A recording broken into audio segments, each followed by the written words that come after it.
tarde a todos. Espero que todos tenham voltado muito bem do almoço.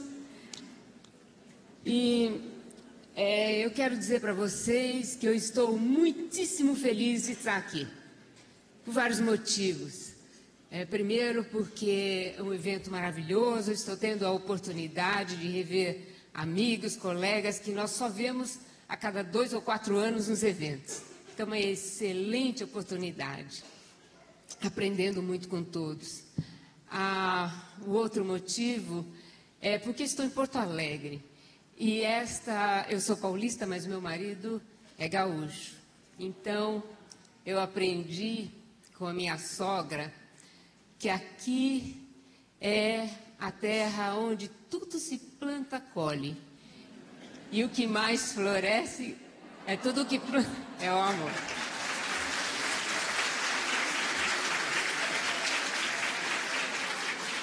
Estou muito feliz. O tema do qual eu vou conversar com vocês hoje, perturbações espirituais no campo psiconeuroendocrinológico. E eu vou começar com uma citação do livro Perturbações Espirituais, pela psicografia de Divaldo Franco, e Manuel Filomeno de Miranda, o espírito que, juntamente com outros, num grupo, é convidado a visitar um centro espírita na crosta terrestre. E nesta visita, eles chegam a este centro espírita, aonde o trabalhador doutrinário está fazendo a preleção evangélica, todos em paz. De repente, entra uma pessoa, um senhor muito agitado, apoiado em 2 outros homens, falando em impropérios, extremamente agitado, perturbado e alcoolizado. As pessoas do centro, enquanto o palestrante continua tentando manter todos em calma, eles recebem aquele homem, o dirigem para uma parte do centro mais privativa e começam o atendimento. Os espíritos, Manuel Filomeno de Miranda, então nos conta que eles observam, do ponto de vista espiritual, e nas palavras de Filomeno, um espírito malsão dominava parte do sistema nervoso central deste homem perturbado. Os mentores do centro, nos diz Filomeno, permitem a entrada deste homem porque isto vai servir para vários objetivos e nós vamos discutir isso ao longo dessa nossa conversa. Ao mesmo tempo que os auxiliares do centro socorrem o encarnado, segue então o atendimento também ao obsessor. E aí, sob o comando de Dr. Bezerra, foram aplicadas energias magnéticas para desconectar o psiquismo do agressor dos centros de força coronário e cerebral da vítima, o que foi conseguido em breves momentos. E aí, com este exemplo, eu pretendo colher este material para construir a nossa conversa. Então, nós vamos falar das perturbações mentais e espirituais que ocorrem. Nós vamos falar de como esse domínio do sistema nervoso central ocorre, como é que há essa interação espírito, perispírito e corpo, descrever um pouquinho desse sistema neuroendócrino, em especial a glândula pineal, e, ao final, nós vamos falar, então, quais eram os objetivos dos mentores ao permitir que isto ocorresse dentro do centro espírita. Os transtornos mentais, psicológicos, que nos afetam, em geral, são crescentes, se multiplicam ano a ano, e nós vamos vendo isso crescendo. E são vários os motivos, desequilíbrios que levam à drogadição, ao alcoolismo, tabagismo, que são, na realidade, mecanismos de fuga da realidade. O vazio existencial, criado por causa do materialismo, consumismo, ilusões do poder, do prazer, ambições desordenadas, insatisfações, tudo isso levando a distúrbios de conduta. E o sentimento de culpa, que na sua maioria das vezes é decorrente de um orgulho que faz com que a pessoa perca o auto-amor e leva a depressões profundas, propiciando a perda do auto-amor e propiciando um perigo ao suicídio. E os vários conflitos que nós vemos gerados pela tecnologia, pelas redes sociais, né? As pessoas viciadas aí nas redes sociais não conseguem fazer nada sem olhar rapidamente lá e ficam escravas de todas as redes sociais que existem, postando fotos de tudo que fazem. Então, cria também distúrbios de comportamento. À medida que nós perdemos o controle da nossa própria realidade, dos amigos, das pessoas com quem nós falamos, da família, né? O tempo todo nós estamos ligados fora do nosso contexto através desses mecanismos. E os fatores genéticos. Então, nós falamos primeiramente das influências, das coisas que nós encontramos no nosso mundo de relacionamento externo, mas também aos fatores genéticos, que são decorrentes do nosso processo de evolução espiritual, moral, e são os processos kármicos, determinando, então, as doenças genéticas, neurodegenerativas, que se tornam, então, se manifestam através dos vários distúrbios psíquicos que nós vemos. Então, os múltiplos desequilíbrios emocionais e mentais são decorrentes do espírito encarnado. Mas eles podem se agravar quando se mesclam, quando são associados às perturbações espirituais, que é o nosso tema. Essas perturbações espirituais vão, então, agravar o quadro de psicopatologia e se torna muito difícil de ser erradicada, de ser curada. No exemplo que nós citamos, Filomeno fala sobre essa perturbação física mental, representada, no caso, pelo alcoolismo, associada à perturbação mental. Então, neste caso, nós vemos o obsessor dominando parte do sistema nervoso central. Estas perturbações iniciais são decorrentes da sintonia que nós fazemos com a mente, a mente do ser encarnado com o espírito.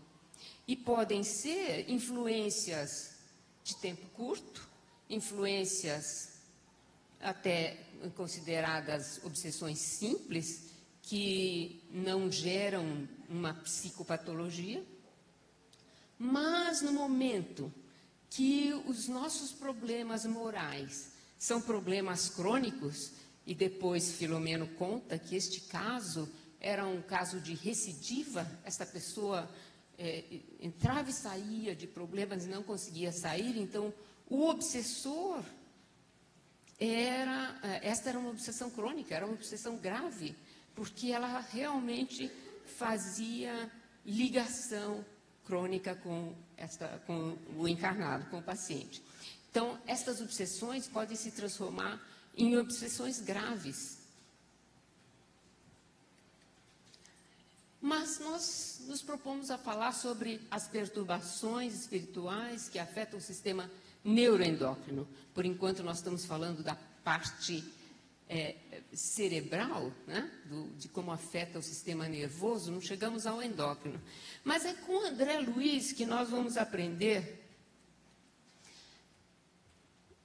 no livro Evolução em Dois Mundos, André Luiz nos diz: sob o comando da mente, todas as células, tecidos e órgãos do corpo físico são integrados pelo sistema nervoso central e suas funções são controladas pelo hormônio. Então, ele já sintetiza neste texto o sistema neuroendócrino.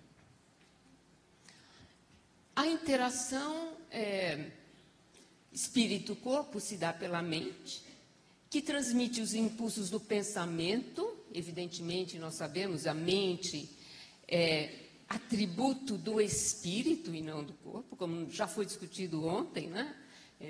Palestras maravilhosas ontem.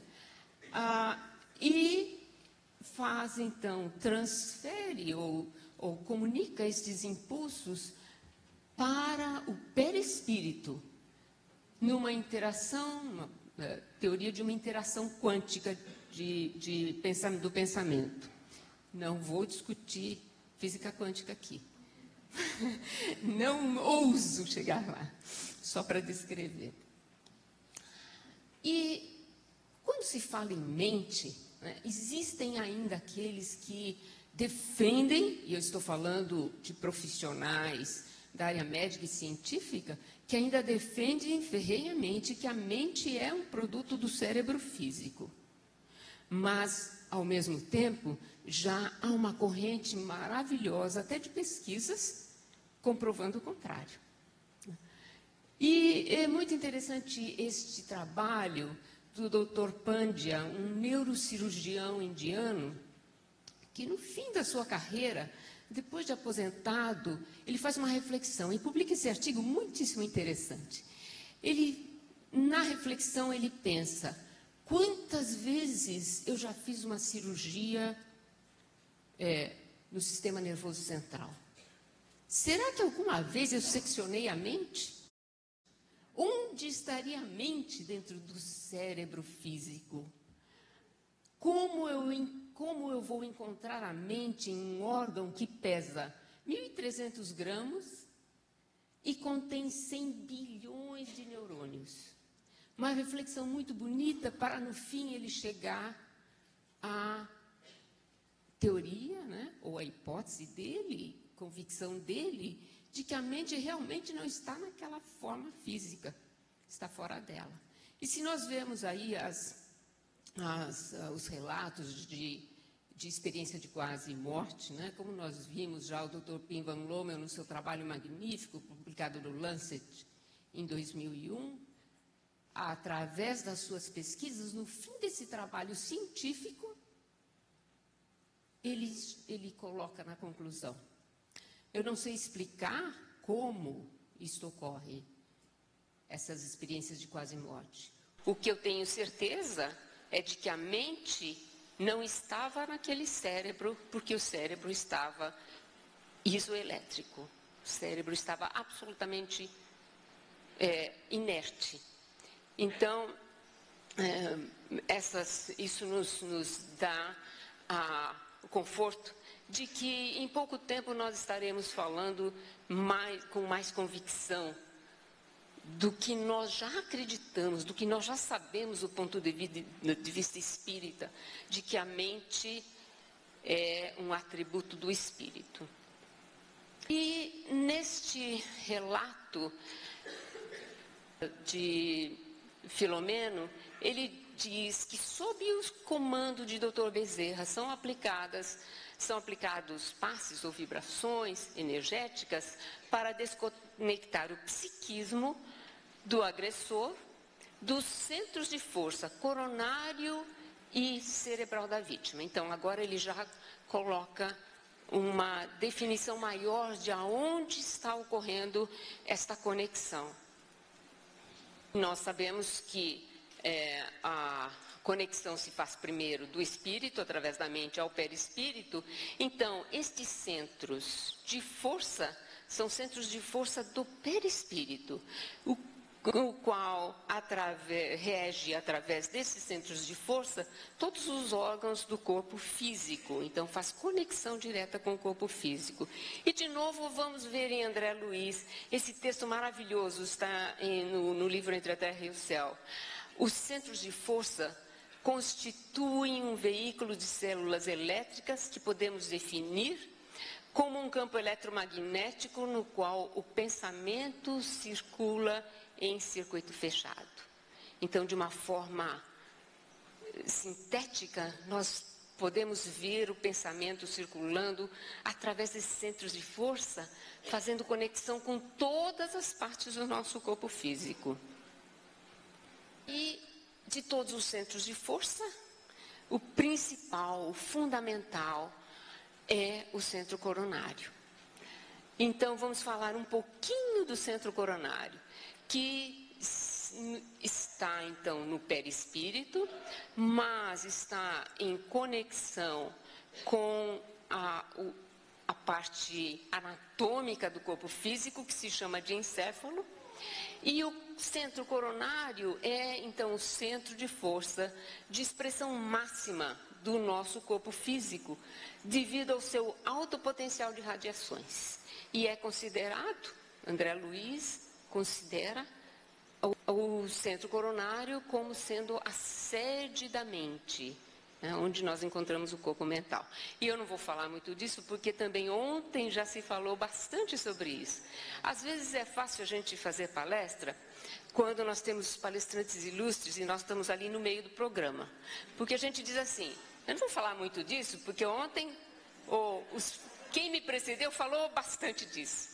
E também não vou falar muito, porque quem vai falar depois de mim também vai abordar esse tema. É o meu caso. O centro coronário, na filosofia hindu, é visto como a flor de lótus, que faz conexão com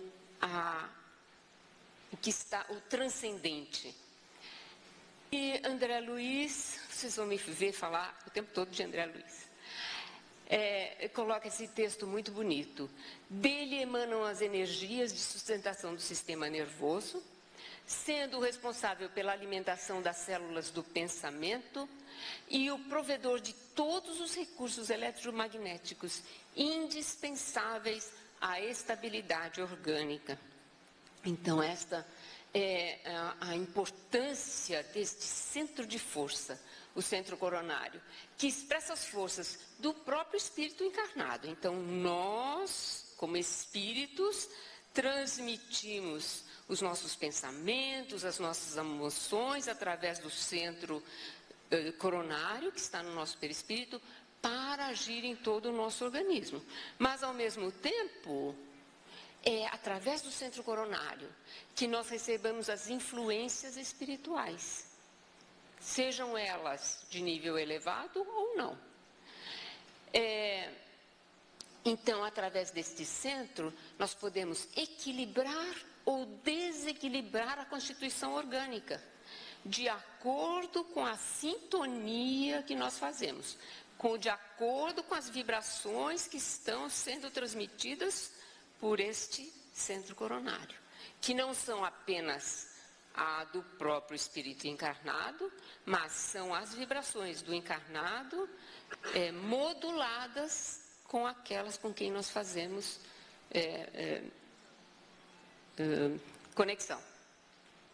Dentro do centro coronário, o equivalente ao centro, não vou dizer dentro porque o centro coronário é perispiritual, mas equivalente ao centro coronário está um órgão de extrema importância, que é a pineal, do qual o Dr. Emmanuel Burke vai falar mais tarde. Então também não preciso falar, né? A pineal é considerada o fulcro energético das sensações sutis, que traduzem os estados mentais diversos no mecanismo de reflexão, de pensamentos, de meditação, de discernimento. Então, é o centro que codifica as emoções. Papel fundamental nas manifestações de mediunidade, nós sabemos disso. Mediunidade inconsciente ou consciente, pelas quais os espíritos encarnados se consorciam na mesma faixa de vibrações com os encarnados. Então, Este é, de novo, voltando ao exemplo com o qual nós iniciamos. Né? Aí havia um consórcio entre o espírito encarnado e o desencarnado. Um pouquinho da pineal. A pineal foi a primeira descrição detalhada desta glândula foi do médico e filósofo Galeno.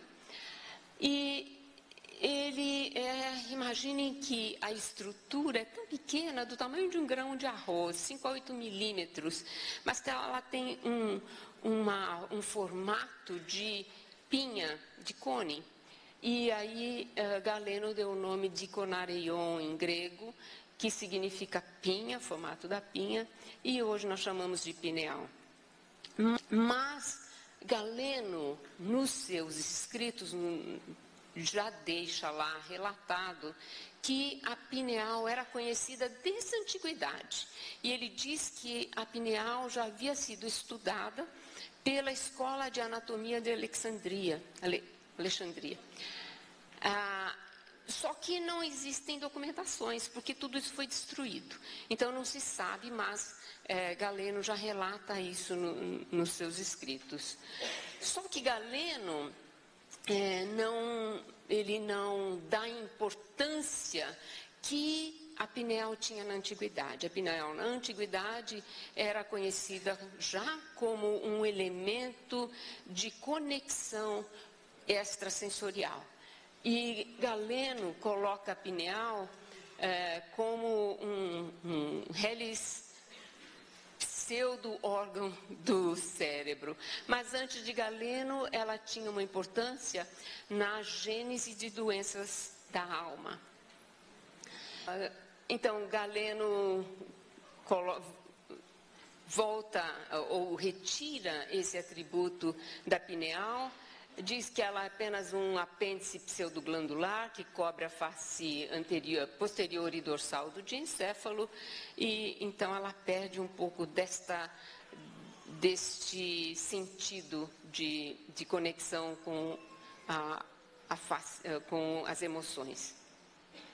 Só no século XVII, então, com René Descartes, a pineal volta a ter importância nesta área sensorial. E René Descartes diz que a pineal é a sede material da alma e responsável pelos mecanismos íntimos que regulam o funcionamento preciso do corpo humano, manifestando as paixões, que eram as emoções, nas disfunções mentais. Então, há de novo um interesse, começa a crescer de novo o interesse pela pineal, como uma gênese, como uma ligação com doenças mentais.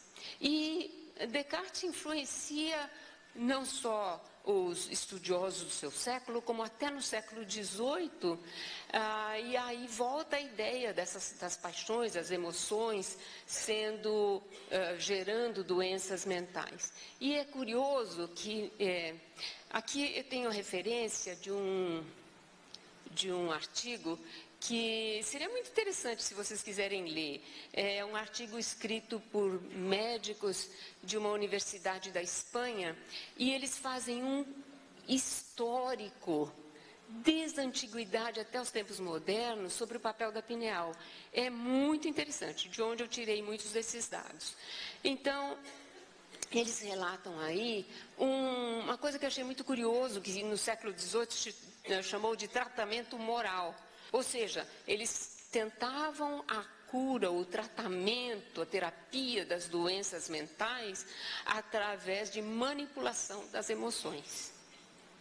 No século XIX, houve um decréscimo, um desinteresse completo pela gênese, por colocar as emoções como centro de doenças mentais, e houve então uma somatização das doenças mentais. Doenças mentais são causadas por alterações no cérebro, por alterações orgânicas, não tem nada a ver com emoções.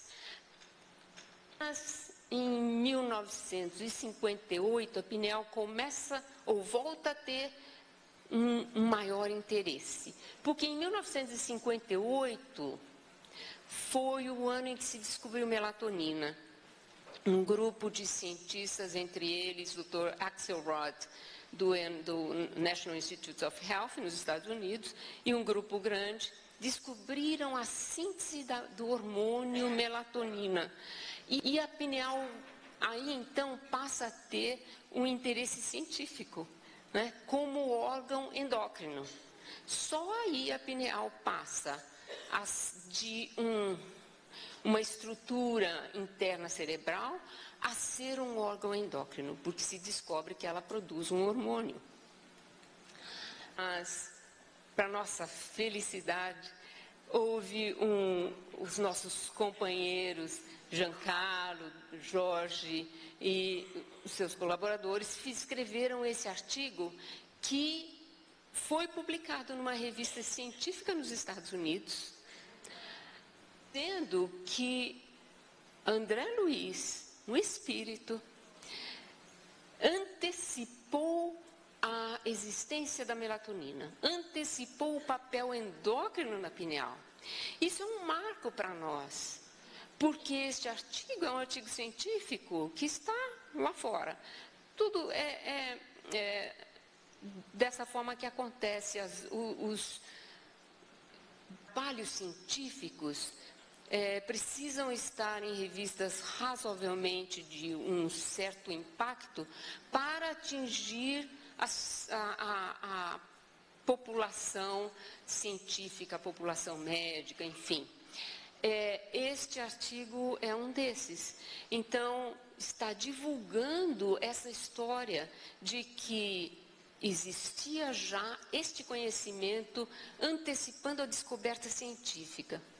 Isto é uma coisa importante também, porque é muitíssimo difícil se conseguir publicar um artigo numa revista internacional.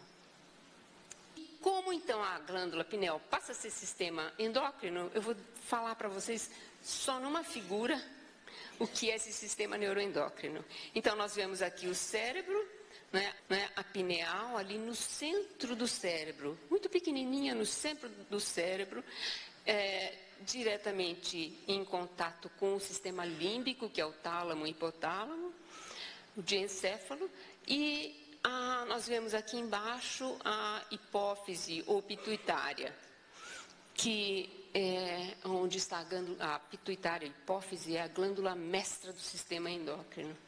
Então, nós vemos aqui os hormônios produzidos pela pituitária, pela hipófise, que tem relação com todos os outros órgãos endócrinos do nosso corpo, a tireoide, pâncreas, ovário, testículos e adrenal. E aí eu coloquei apenas a adrenal focalizada, porque o hormônio ACTH estimula a adrenal, que por sua vez produz cortisol, que é conhecido como o hormônio do estresse. É o hormônio de resposta a estresse. E nós vamos ver por que eu coloquei isso. E na década de 60, os cientistas descobrem mais uma coisa importante, que a síntese de melatonina é regulada pela luz. Então, os impulsos de luz vêm pela retina, se veiculam pelo sistema simpático ao gânglio cervical superior. Então, nós estamos vendo a luz externa fazendo um caminho de impulsos com o sistema nervoso central, introduzindo o conceito da pineal como um transdutor neuroendócrino. Então, agora nós estamos vendo a luz que estimula a pineal, estimula a síntese de melatonina, também estimulando o restante do sistema nervoso central. Então, retorna o interesse da pineal sobre doenças mentais, porque nós sabemos, né, no inverno, escuro, aumenta o índice de depressão. Então, existem até as pessoas que usam luz artificial, etc., porque aumenta o índice. E Nesse interim, quando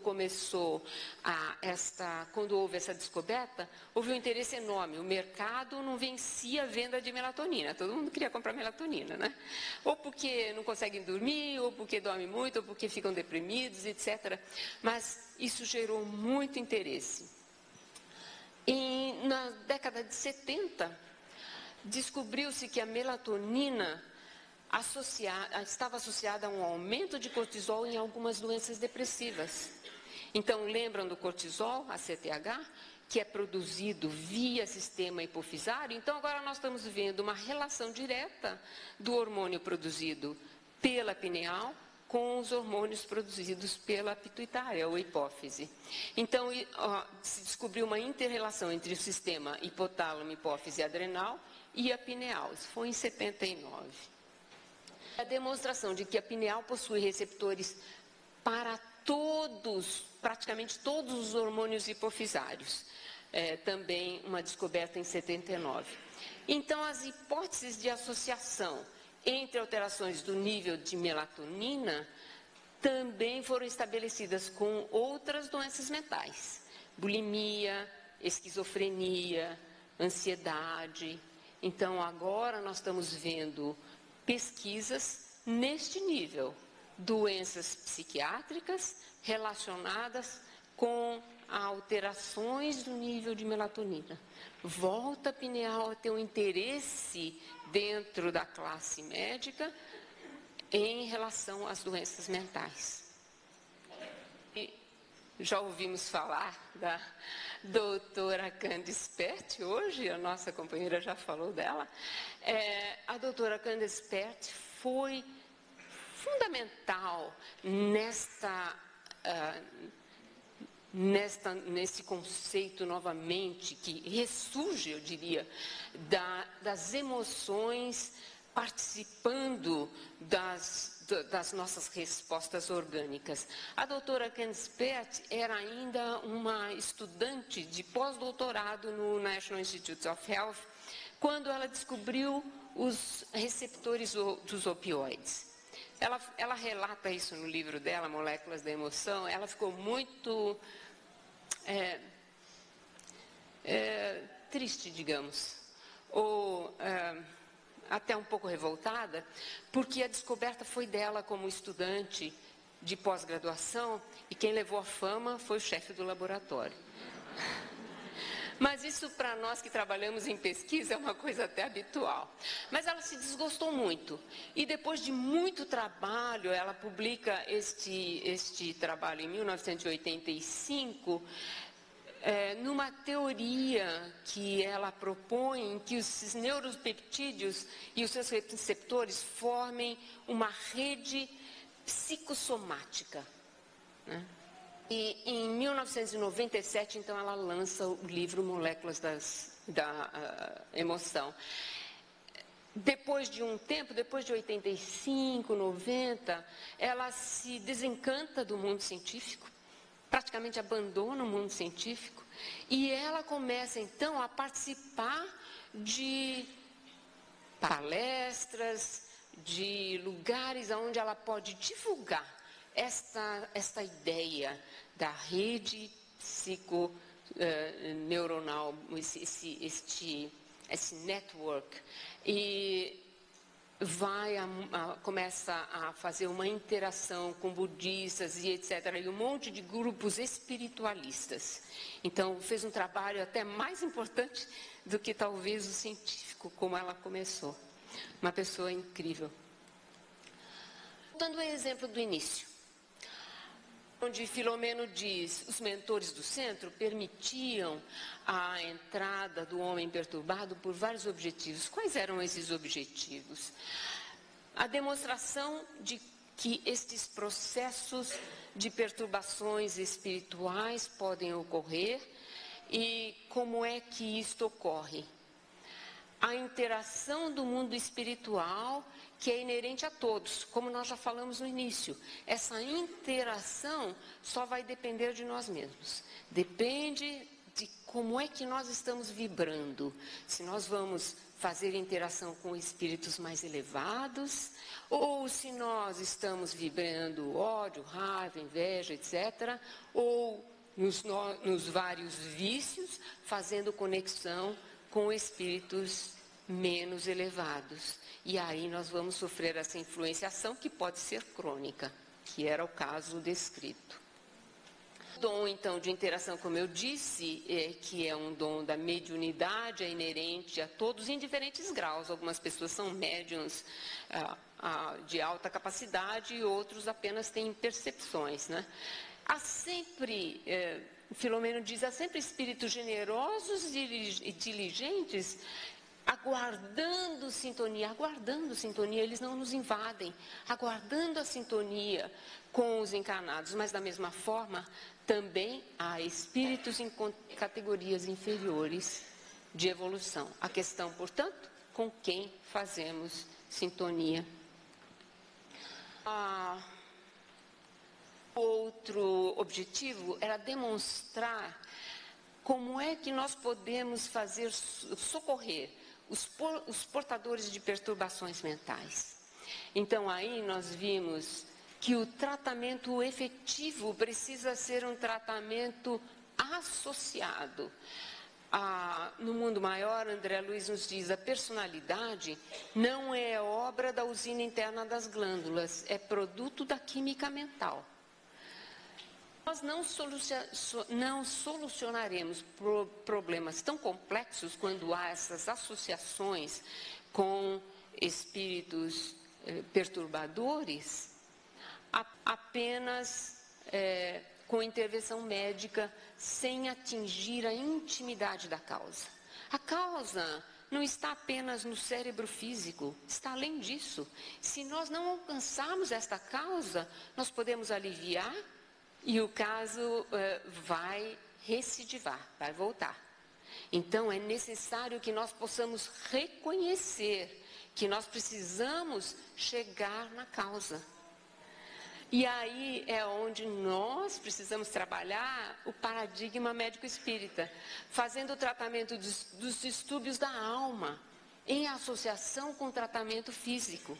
É por isso que nós da AME, o nosso propósito fundamental é trazer esta mensagem para os nossos colegas do trabalho, no trabalho de tratamento, os nossos colegas que trabalham como médicos, como psicólogos, enfermeiros, enfim, toda esta área da saúde, que possam admitir, que possam entender que existe uma causa além daquela que nós podemos examinar no corpo físico. Existe essa causa que vem da alma e que nós precisamos acessar. Então, a terapia que nós propomos é uma terapia fundamentalmente integrativa, é uma terapia de associação entre o tratamento médico convencional e o tratamento espiritual. Não é alternativa, é integrativa. Então, eu agradeço muito em nome da AME Internacional a todas as AMEs do mundo inteiro que se dedicam, ou aos nossos trabalhadores que se dedicam a divulgar isto, porque os nossos companheiros, os nossos colegas de trabalho da área da saúde, que não são espíritas, não iriam vir ao centro espírita para esses aprendizados. Mas quando nós colocamos um seminário, um congresso médico espírita, porque nós trabalhamos na linguagem técnica, eles poderão vir e aí poderão aprender ou se estimular a esta prática. O outro objetivo fundamental era qual é o papel do centro espírita neste tratamento, né? Então, nos diz novamente André Luiz, nos hospitais nós encontramos somente aqueles que chegam ao fundo do abismo. Esses estão nos hospitais. Milhões se conservam semiloucos nos lares, nas ruas, nas instituições. E aí, quem é que vai tratar? A casa espírita, a casa do Senhor, é o hospital para todas as angústias e necessidades humanas. O centro espírita pode socorrer os dois, o encarnado e a entidade desencarnada associada. É o hospital de emergência para as aflições da alma e do corpo, porque ela proporciona uma harmonia íntima ao paciente. E esta é a frase mais bonita de Filomeno que eu coloquei aqui. Onde se instala o amor de Jesus, há sempre oportunidade de serviço e apoio incondicional a todas e quaisquer necessidades do ser humano. O Espiritismo, na sua condição de consolador, enxuga as lágrimas de quem sofre, mas concede-lhe valores para prosseguir com dignidade, buscando construir um futuro melhor e vivenciando o bem-estar. Kardec, Evangelho segundo o Espiritismo, lá na introdução, quando ele fala de Sócrates e Platão, tem esta passagem. O Espiritismo oferece a chave da relação que existe entre a alma e o corpo, provando que um está constantemente agindo sobre o outro. O Espiritismo, então, abre um novo campo na ciência. Qual é esse campo? Da medicina integrativa, da conjunção, da associação de terapias. Quando a ciência levar em conta a ação do elemento espiritual no organismo humano, fracassará menos. A demonstração da causa real das doenças vai tornar a cura muito mais fácil. Isso quem diz é Kardec. Então, para terminar, eu queria realmente pedir que nós continuemos trabalhando dentro do ideal médico espírita, inspirados pela nossa grande, querida e saudosa doutora Marlene e pelo nosso mentor, doutor Bezerra de Menezes. Muito obrigada.